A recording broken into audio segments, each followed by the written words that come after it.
I got a question. Raise your hand if you like being happy. Of course.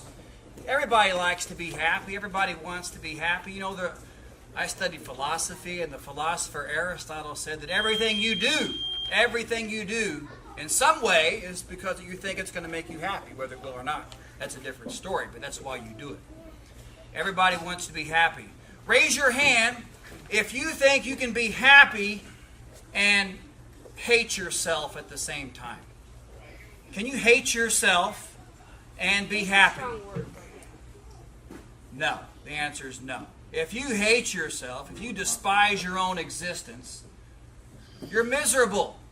You don't even like who you are. You see, I think that's pretty obvious, pretty self-evident. So what I'm saying is, this idea of liking yourself is important for happiness. We have a big word for liking yourself. It's called self-esteem. Can you say that word with me? Self-esteem. It just means how much you like yourself. If you have high self-esteem, you love yourself. Do you love yourself? Absolutely. He's got high self-esteem. I love myself. I got high self-esteem too. If you got low self-esteem, you're always down on yourself. Do you know anybody like that? We all know people like that kind of have low self-esteem. And maybe you think you do too. But that's okay if we're going to work on it. So what I'm saying here is that people who have high self-esteem, they think highly of themselves. They think, I can do things. I'm a winner. I feel good. I'm ready. I'm capable. Right? People who have low self-esteem, they talk to themselves differently, don't they? They say things like, I'm never any good at this. I always lose. I'm terrible. I'm ugly. I'm boring. Do you see what I mean? Just difference in the way you talk to yourselves. So having this high self-esteem is one of the most important things you can have to be happy. Winners have high self-esteem. Losers have none. Low self-esteem. But here's the good news. This is truth. Important lesson of the day. Is that you can develop high self-esteem. It's not something that you have to be born with. It's not like some kids are born with low and some kids are born with high. It's a learned skill. It's a learned skill. All right? And when you look at different people in life, they have different sort of attitudes in life. You know what, people who are low achievers, they don't ever do anything, they usually have low self-esteem. People who are high achievers, they have high self-esteem. It's because they believe in themselves. It's because they value themselves.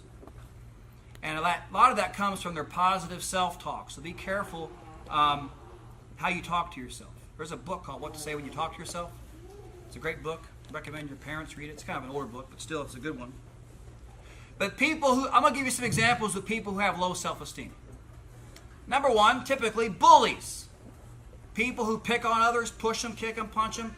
Bullies typically have low self-esteem. Why? Because they've always got to prove something to themselves. They got to prove something to you. I'm bigger than you. I'm tougher than you, and I'm going to show you. You see what I mean? So bullies have low self-esteem typically. Also jealous people. You know what I mean by jealous people? Also people who are easily offended. They're always getting upset. They're always getting offended all the time. They don't really think highly of themselves. People who think highly of themselves, like He-Man, that stuff don't bother him. You call He-Man a name, that bounces off him like a BB off a tank. Because he got high self-esteem. He's got a stone wall of self-esteem, don't you? I read a quote that said, "A lion doesn't look back when a small dog barks." A lion doesn't look back when a small dog barks. That's exactly right. That's exactly right. So my point is, if you're confident, people who are confident in themselves, they don't have anything to prove. All right? Now, I'm going to give you, before we quit, I'm going to teach you 4 ways how to destroy your self-esteem.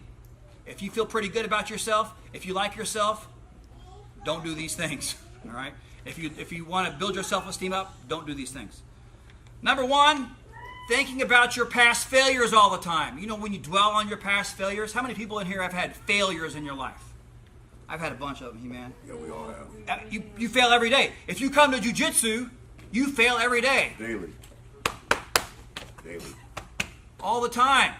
Life is full of failures, but people who have low self-esteem, they think about those all the time. They think about all the times they lost in life. Don't do that. Don't dwell on your past failures. Think of them as learning experiences. When He-Man gets me in an arm bar, what he does all the time, and I tap, I don't think, oh, I suck, I'm no good, I'm going to quit. I don't get in that loser's mindset. I think, cool, He-Man, all right, cool. I better learn that I don't leave my arm out there like that anymore. Right. You see what I mean?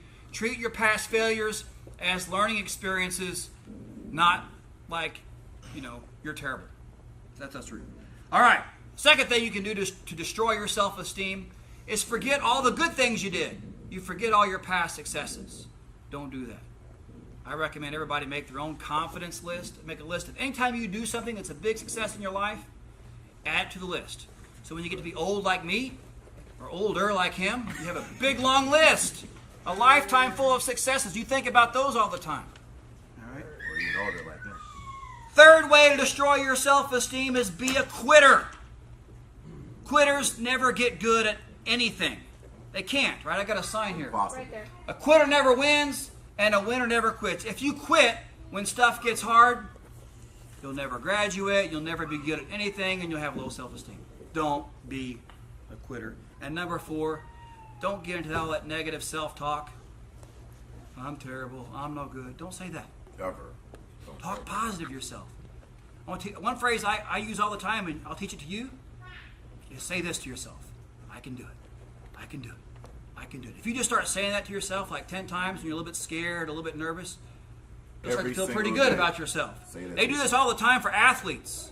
Positive self-talk. Any top athlete, I don't care if it's basketball player, boxer, pump yourself up. I can do it. I can do it. I can do it. You can see them even doing it. Like when they're getting ready to go out there and compete, going to go out there and fight, jiu-jitsu match, they're psyching themselves up. I can do it. I can do it. And they talk to themselves in a positive way. Sometimes they might not even really believe they can do it, but they tell themselves that over and over, and it builds, and then they go out and accomplish what they didn't think they could because they're telling themselves, I can do it. There's power in that.